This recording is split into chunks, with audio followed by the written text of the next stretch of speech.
여러분 한번 묻고 싶은 것이 있습니다. 여러분은 숫자 중에서 숫자 몇을 가장 좋아하십니까? 어떤 숫자를 가장 좋아하십니까? 이렇게 한번 사람들에게 대체적으로 물어봐서 합산을 해보면요, 가장 많은 분들은 숫자 7을 좋아한다고 하실 것입니다. 실제로 동서양을 막론하고 숫자 7은요, 행운의 의미를 갖고 있습니다. 그래서 럭키 세븐이라고 이야기하죠. 여러분 축구 선수 중에 손흥민, 이강인, 호날두, 비니시우스, 흑이차, 사카 이런 유명한 축구 선수들 있죠. 이 축구 선수들이 팀 내에서 등번호가 몇 번인지 혹시 아십니까? 다 7번입니다. 이 정도는 다 아셔야죠, 그렇죠? 7번입니다. 7번은 축구팀에서 에이스를 상징합니다. 물론 10번도 에이스지만 7번 역시 그 팀에서 가장 중요한 에이스를 상징하는 그런 번호라고 할 수 있습니다. 그렇다면 한번 궁금해서 한번 우리가 물어봤으면 좋겠는 것은요, 왜 사람들은 7번을 이렇게 좋아할까요? 그리고 어떻게 하다가 7번이 행운의 의미를 갖게 되었을까요? 혹시 대답하실 분이 계십니까? 물론 여러 가지 이유가 있을 것입니다. 그 중에 한 가지는요, 성경에서 창세기를 보면 하나님께서 6일 동안 천지를 창조하신 이후에 7일째 되는 날은 쉬셨습니다. 그래서 창조를 완성하신 날, 그래서 하나님이 주시는 모든 영광이 가득한 날이 바로 7일째가 된 것이죠. 그래서 7은요, 완전함을 의미합니다. 그리고 그 좋은 의미가 계속적으로 퍼져나가서 7은요, 그런 좋은 의미를 상징합니다. 또한 여러분 숫자 7은요, 끊임없는 반복을 의미합니다. 왜냐하면 여러분 우리가 삶을 살아갈 때에 일주일 단위로 살아가지 않습니까? 그렇죠? 월화수목금토일 이 일주일을요, 7일을요 반복하며 살아갑니다. 하나님께서 창조 때에 7일을 구성하신 것, 우리는 그 7일로 구성된 한 주간을 계속적으로 반복하며 살아가는 것입니다. 그래서 7일이라는 숫자에는요, 반복, 끊임없는 반복이라는 뜻을 가지고 있습니다. 여러분 오늘 말씀을 한번 보십시오. 오늘 말씀에도요, 바로 그 숫자 7, 7이라고 하는 숫자가 등장합니다. 우리 16절 말씀을 한번 읽어보기 원하는데요, 우리 16절 말씀을 다 같이 한번 합독해 보도록 하겠습니다. 우리 함께 읽겠습니다. 시작. 대저 우리는 7번 넘어질지라도 다시 일어나려니와 아니는 재앙으로 말미암아 엎드려지느니라. 아멘. 여기서 7번 넘어진다는 것은 어떤 의미일까요? 의인이라고 하는 그 사람들은 평생 7번만 넘어진다는 의미일까요? 네, 그렇지 않습니다. 7번 넘어진다는 것은요, 끊임없이 반복해서 넘어진다는 의미입니다. 우리는 믿음으로 살아가다가요, 자주 두려움과 절망으로 인해서 자주 넘어집니다. 오늘 말씀에서는요, 의인도 이렇게 자주 넘어진다는 사실을 알려줍니다. 여러분, 성경에서 말하는 의인은 누구입니까? 성경에서 말하는 의인은 완벽한 사람이 아닙니다. 성경에서 말하는 의인은 예수님의 십자가 은혜로 죄 사함을 받은 인생입니다. 그리고 그 은혜에 감사하며 의로우신 하나님의 뜻대로 살고자 몸부림치며 살아가는 사람, 그 사람이 의인입니다. 여러분, 다른 중요한 거 물어보시니까 그러한 의인도 자주 넘어진다는 것입니다. 대표적으로 한 명을 이야기해 볼까요? 성경에서 예수님을 가장 잘 믿고 예수님을 가장 잘 닮은 사람은요, 사도 바울입니다. 여러분, 사도 바울은 어떤 사람입니까? 그는요, 그 어떤 누구보다도 거룩하게 진실되게 그에게 맡겨진 사명을 살아갔던 사람입니다. 그런데 이 사도 바울이요, 아테네에서 선교 사명을 감당하다가요, 실패합니다. 많은 열매를 거두지 못합니다. 그리고 그 다음에 고린도라고 하는 선교지로 나갑니다.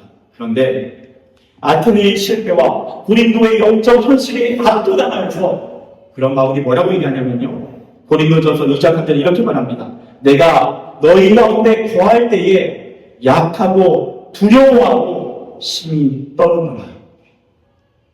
여러분, 이 믿음의 담대한 거장, 이 사도 바울이요, 그 눈앞의 현실로 말미암아서 부들부들 떨 정도로, 그래서 하나님이 느껴주지 않는 두려움에 사로잡혀 있었다는 것입니다. 그래서 영적으로는 넘어진 상태였다는 것입니다. 사랑하는 여러분, 이 말씀이 저와 여러분에게 위로가 되는 줄 믿습니다. 여러분은 예수님의 십자가의 은혜로 용서받은 성도입니까? 여러분은 하나님의 뜻대로 살고자 몸부림치며 살아갑니까? 여러분, 그럴 때도 자주 넘어지는 자신으로 인해서 혹시 지나친 자책감에 빠져 있지는 않습니까? 여러분, 오해하지 마십시오. 의인도 넘어집니다. 어떤 날은요, 하루에 7번씩 넘어질 수 있습니다. 7번 이상 넘어질 수 있습니다. 그럼에도 다시 십자가를 붙잡고 하나님께 나아간다면 하나님은 변함없이 그 인생을 의인이라고 말씀하실 것입니다. 넘어지고 쓰러지고 또 실패해도 그 사람도 의인일 수 있다는 것입니다. 그렇다면 예수님의 그 은혜 가운데 살아가는 의인과 그렇지 않은 사람과 무엇이 다를까요? 여러분, 악인이라고 하는, 그래도 누가 봐도 악하게 살아가는 인생, 그 인생은요, 넘어지고 넘어지다가 결국에는요, 재앙의 날이 찾아온다는 것입니다. 그런데 의인은 무엇이 다릅니까? 7번 넘어져도, 끊임없이 넘어져도 다시 일어납니다. 우리가 넘어질 때마다 다시 붙들어 일으켜 주시는 하나님의 손이 있기 때문입니다. 그래서 우리가 잘 아는 말씀, 이사야 41장 10절 이렇게 말씀합니다. 두려워하지 말라. 내가 너와 함께합니다. 놀라지 말라. 나는 내 하나님이 되리라. 내가 너를 굳세게 하리라. 참으로 너를 도와주리라. 참으로 나의 의로운 오른손으로 너를 붙들리라. 여러분, 어떻게 일어날 수 있다고요? 넘어져도 주님께서 다시 우리를 붙들어서 일으켜 주시기 때문입니다. 이사야 41장 13절도 말합니다. 이는 나 너와 너의 하나님이니 내 오른손을 붙들고 내게 이르기를 두려워하지 말라. 내가 너를 도우리라 할 것입니다. 앞서 바울 역시 고린도에서 두려움의 표로 넘어졌습니다. 두려움에 떨고 있습니다. 그러나 바울이 다시 일어날 수 있었던 비결은 무엇입니까? 그 상황에서 정확히 사도행전 18장 9절 10절을 이렇게 말씀합니다. 밤에 주께서 환상 가운데 바울에게 말씀하시되 두려워하지 말며 침묵하지 말고 말하라. 내가 너와 함께 있음에 어떤 사람도 너를 대적하여 해치지 못할 것이니 이는 이성 중에 내 백성이 많으니라. 여러분, 두려움과 떨림과 그래서 넘어짐에 있는 그 바울을 일으킨 것은 무엇입니까? 바로 하나님의 오른손을 쥐고 있습니다. 여러분, 최영덕 작사가라는 분이 계십니다. 여러분, 이거는 참 유명하신 분인데 여러분 그런 찬양 아시죠? 오신실 아시죠? 하나님 한 번도 나를 버린 적 없으시고, 그 찬양이요. 그리고 낮은 해처럼 밤인 달처럼, 우리 어르신들 잘 아시는 찬양이 보시면 많은 분들에게 은혜를 끼치고 많은 사람들에게 도전을 주는 그런 찬양을 만든 분이십니다. 이분은 참 어린 시절부터 불행한 삶을 살아왔던 것이 사실입니까? 미혼모의 아들로 태어날 때부터 주변에 환영받지 못한, 그래서 거절당하는 상처를 안고 살아오신 분입니다. 어린 시절의 소원이요, 라면이라도 한번 실컷 먹어보는 것이었습니다. 너무 가난했기 때문입니다. 학교 수업 시간에는요, 선생님이 책이라도 한번 읽어보라고 하면 부들부들 떨면서 위축돼서 제대로 읽지도 못하는, 그 반에서 가장 소심하고, 그래서 친구들 별명이요, 찌질이었다는 겁니다. 참 그렇게 위축된 인생을 살아가다가 주님의 은혜를 경험합니다. 그래도 그 인생에요, 그 밑바탕에는 그런 두려움, 불안, 그리고 부들부들 떨리는 그 마음의 깊은 그 소심한 마음이 해결되지 않습니다. 어느 날은 너무나 지쳐서 더 이상 앞으로 나아갈 힘이 없을 때 그렇게 주저앉아서 기도하고 있었습니다. 말도 잘 나오지 않는 그 답답한 상황 가운데서 그때 그 환상 중에 자신의 등 뒤에서 누군가가 그 등을 부드럽게 만져주시는 은혜를 경험합니다. 그리고 그 등을 부드럽게 밀어주시고, 그리고 그런 자신을 누군가가 따뜻하게 감싸 안고 있다는 것을 경험합니다.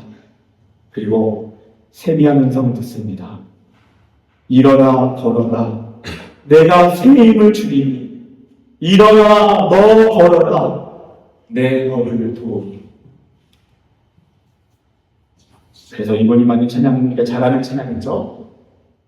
나의 등 뒤에서 나를 도우시는 주, 나의 인생 길에서 지치고 고나요 매일처럼 주저앉고 싶을 때 나를 밀어주시네. 같이 시작해볼까요? 일어나 걸어라. 내가 새 힘을 주리. 일어나 걸어라. 내 너를 도. 다시 한번 일어나. 일어나 걸어. 내가 새 힘을 주리니. 내가 새 힘을 주리니. 일어나 걸어라. 일어나 너 걸어라. 내 너를 도우리. 사랑하는 여러분, 우리 그리스도인들이 누리는 특권은 무엇입니까? 그것은요, 넘어져도 괜찮다라는 것입니다. 실패해도 괜찮다라는 것입니다. 망해도 된다라는 것입니다. 무너져도 괜찮다라는 것입니다. 왜입니까? 그때마다 우리를 일으켜주시는 주님의 오른손이 있기 때문입니다. 우리의 넘어짐의 실패보다 우리를 일으켜주시는 하나님의 은혜가 압도하기 때문입니다. 우리의 실패보다 하나님의 은혜가 큽니다. 그것이 저와 여러분을 향한 하나님의 약속이고 우리 평생에 영원히 하나님께서 약속하신 놀라운 은혜라는 것입니다. 하나님은 이렇게 예수님을 믿고 따르는 의인들에게 이런 분명한 특권을 약속하십니다. 그리고 동시에 그분은요, 분명한 하나님의 뜻을 알려주시고요, 그 뜻대로 살아가야 하는 책임 또한 말씀하십니다. 여러분, 그리스도인들에게는요, 특권이 있고요, 동시에 책임이 있다는 것입니다. 그 말씀이 오늘 17절과 18절에 등장합니다. 다 같이 한번 이 말씀을 좀 읽어보기 원하는데요. 17절 말씀과 18절 말씀도요, 다 같이 한번 읽겠습니다. 시작. 내 원수가 넘어질 때에 즐거워하지 말고 그가 엎드러질 때에 마음에 기뻐하지 말라. 여호와께서 이것을 보시고 기뻐하지 아니하사 그의 진노를 그에게서 옮기실까 두려웁니다. 아멘. 여러분, 모든 의인들의 삶에 또 누가 공존합니까? 오늘 말씀은요, 악인이 공존한다라고 말씀합니다. 그리고 그들은 우리에게 원수가 되어 우리를 괴롭힌다는 것을 오늘 말씀을 전제로 합니다. 15절 말씀에는요, 그들이 그 원수가, 그 악인이 우리를 엿보고 있다고 말합니다. 여기서 엿본다는 것은요, 정확히 원어를 통해 보면 전쟁 중에 매복해서 숨어 있다는 것입니다. 그래서 그런 우리를 엿보다가 틈이 생기면 우리를 공격해서 우리를 무너뜨린다는 것입니다. 그런 악인이 있고 그런 원수가 있다는 것이죠. 또한 동시에 그 다음에 말씀을 보면요, 원수는 우리의 심는 처소를 헐어버리려고 한다는 것입니다. 헐어버린다는 다시 다른 뜻은 황폐하게 만든다는 것입니다. 원수는요, 우리에게 상처를 입히고 고통스럽게 하는 존재입니다. 그래서 우리 인생을요, 황폐하게 만들어버립니다.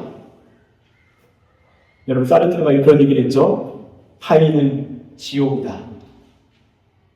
여러분, 타인 중에는요, 그게 우리를 지옥으로 만드는 존재가 있다는 것입니다. 모든 사람에게 그럴 수 있고요, 특별히 그리스도인들에게도 그럴 수 있다는 것입니다. 7번 넘어지고 다시 일어나면 또다시 우리를 넘어뜨리려고 하면 그런 존재가 있을 수 있다는 것입니다. 성경 속에 가장 믿음이 좋은 사람이라고 말씀드린 바울도 그거 있습니다. 바울 주변에는요, 그를 넘어뜨리려고 그를 끊임없이 모욕하고 조롱하는 원수들이 있었습니다. 사도 바울이 성도들에게 그런 원수들에 대해서 이야기할 때, 그런 사람들과의 관계에 대해서 얘기할 때 로마서 12장 18절 이런 말씀을 합니다. 할 수 있거든 너희로서는 모든 사람과 더불어 화목하라.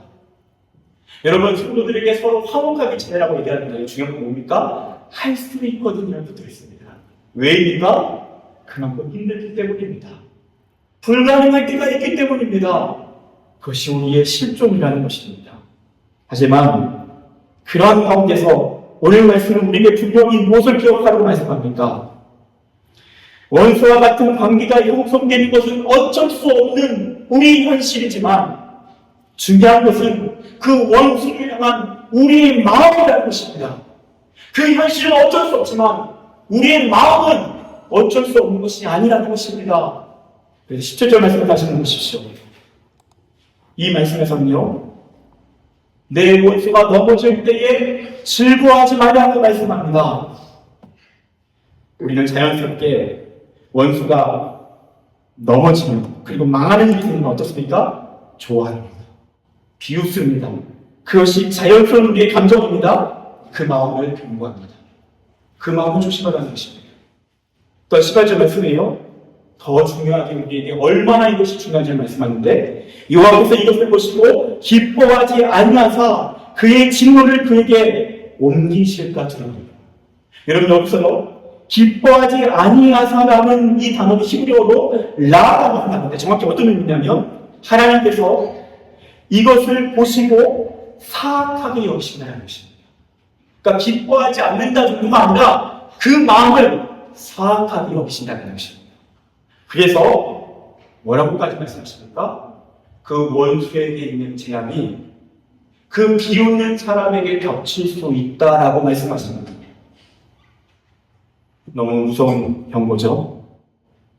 물론 성경에서는요, 어떤 성경에 이런 말씀을 합니다. 하나님이 악인을 심판하시고 그때 하나님의 백성들이 함께 기뻐하라고 말씀합니다. 근데 그때의 기뻐하라는 것은 악인들을 조롱하며 비웃으라는 그 기뻐하라가 아니라 하나님의 정의가 이 땅에 실현되었음으로 인하여 하나님을 기뻐하라는 뜻이라는 것입니다. 정확히 다른 의미입니다.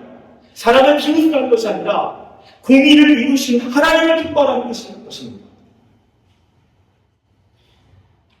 사랑하는 여러분, 여러분의 삶에 원수와 같은 존재가 있습니다.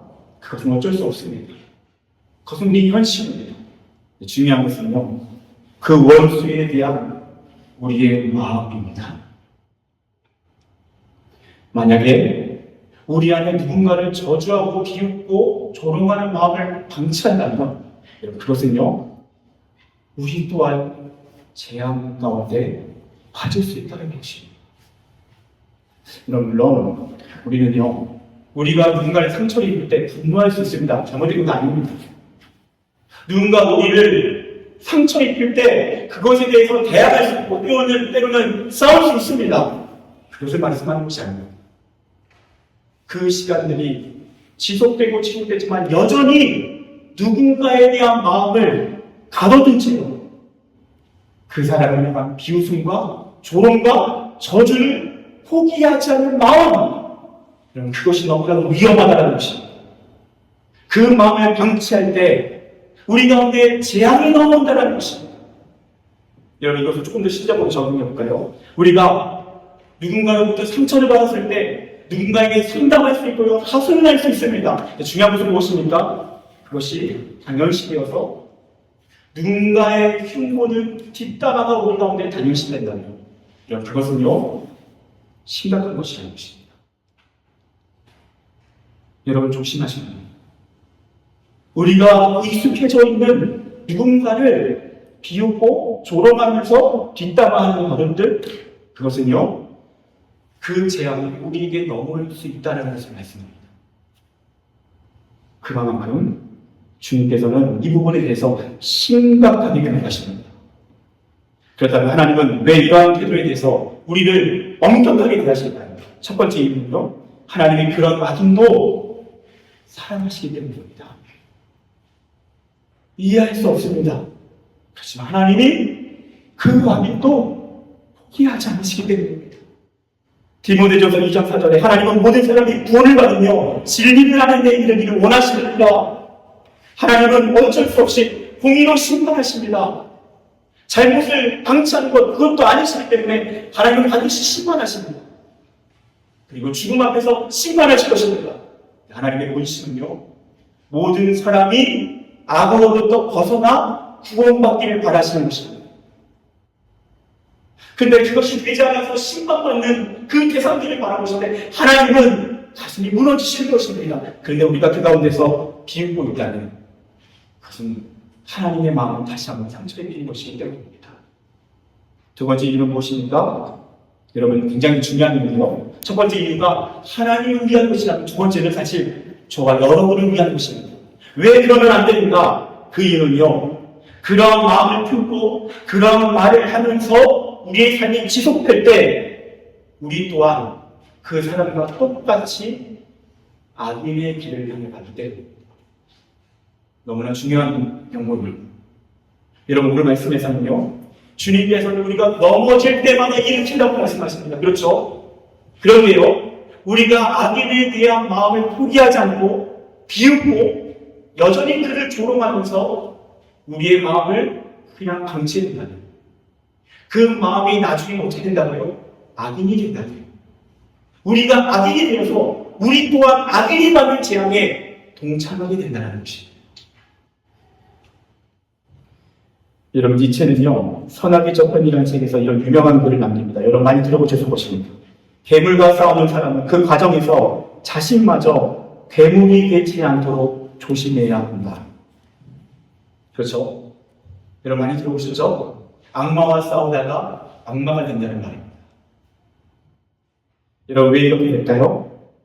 괴물과 맞서 싸우다 보면 어느 순간 우리 안에 괴물의 마음과 말과 방법을 동원하게 됩니다. 그렇게 맞서 싸우기에 공격하고 복수하고 동일한 마음으로 맞서게 되면 어느 순간 그 마음이 깊어져서 우리의 인격이 되고요, 우리의 삶이 된다는 것입니다.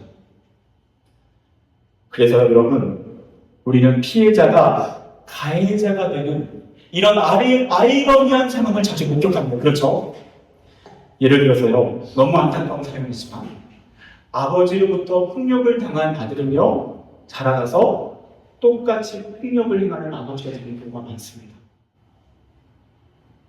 시어머니로부터 괴롭힘을 당한 며느리는요, 나중에 똑같은 시어머니가 됩니다. 직장에서 악한 상사를 만나 괴롭힘 당한 회사원이요, 나중에 상사가 되면 더 악한 모습을 드러내기도 합니다. 여러분, 왜 그럴까요? 왜 그럴까요? 여러분, 이것에 대해서 실제로 연구한 사람이 있는데, 여러분, 아나 프로이트라는 분이 있습니다. 이분은 우리가 잘 아는 프로이트의 딸인데요, 그분이 정신분석학자로서 이 피해자가 가해자가 되는 순환에 대해서 연구합니다. 그 원인 중에 하나로 무엇을 얘기하냐면 피해의식의 고립입니다. 우리가 누군가에게 피해를 당하면요, 피해의식이 생깁니다. 그래서 나는 피해자라는 의식 때문에 어느 순간 내가 행하는 모든 것에 대해서 자기중심성이 형성되면서 내가 하는 모든 것에 대해서 정당화시키기 때문입니다. 나는 괜찮다고, 나는 피해당했기 때문에, 나는 그런 일을 겪었기 때문에 나 또한 그렇게 해도 상관없다는 그러한 피해의식에 고립에 빠지는 것입니다. 그래서 자신 안에 있는 상처, 분노, 증오를 정당화하다가 어느 순간 타인에게 똑같이 그런 모습으로 살아가는 것입니다. 사랑하는 여러분, 주님께서는 왜 저와 여러분에게 오늘 이렇게 엄격하게 그 악인의 재앙에 대해서 분노하지 말라고 말씀하십니다. 조롱하지 말라고 말씀하십니다. 그 이유는요, 악마가 되시는 않는 말씀입니다. 똑같은 악인의 길로 가지 말라는 말씀입니다. 그럼 우리는 이런 악마 같은 악인과 어떻게 해야 됩니까? 싸우지 말아야 합니까? 싸워야 합니다. 분명히 싸워야 합니다. 그런데 중요한 것은요, 악인과 다른 방법으로 싸워야 합니다. 로마서 12장 21절, 악에게 지지 말고 선으로 악을 이기라. 우리가 싸워야 하는 방법은 악인의 방법이 아니라 하나님의 방법이라는 것입니다. 세상의 방법이 아니라 하나님이 가르쳐주신 진리의 방법이라는 것입니다. 악을 품고 싸우다 보면 우리도 똑같이 악마가 됩니다. 하지만 선을 품고 싸우면 선으로 악을 이기는 날이 온다라고 말씀합니다. 이것이 하나님 우리에게 주신 약속입니다. 사랑하는 여러분, 먼저 우리 안에 어느 순간 지속되어 왔던 악인에 대한 분노, 상처, 혐오, 그리고 비웃음, 그 저주, 여러분 그 마음이 방치되어 있다면 여러분 그 마음을 지금 더 이상 방치하지 마십시오. 그 마음의 깊은 어둠을 가지고 빛 대신 그리스도께로 나아가십시오. 그리고 잠언의 말씀은 이것에 대해서 더 실제적인 말씀을 합니다. 잠언 25절, 21절, 22절에요. 악인에 대해서 우리에게 뭐라고 말씀하십니까? 내 원수가 배고파하거든 음식을 먹이고 목말라 하거든 물을 마시게 하라. 그리하는 것은 핀 숲을 그의 머리에 놓는 것과 일반이요 여호와께서 내게 갚아주시오. 무슨 말씀입니까? 하나님 말씀하시는 선으로 악인을 이기는 방법은 무엇입니까? 악인을, 원수를 우리가 복수하지 않는 것입니다.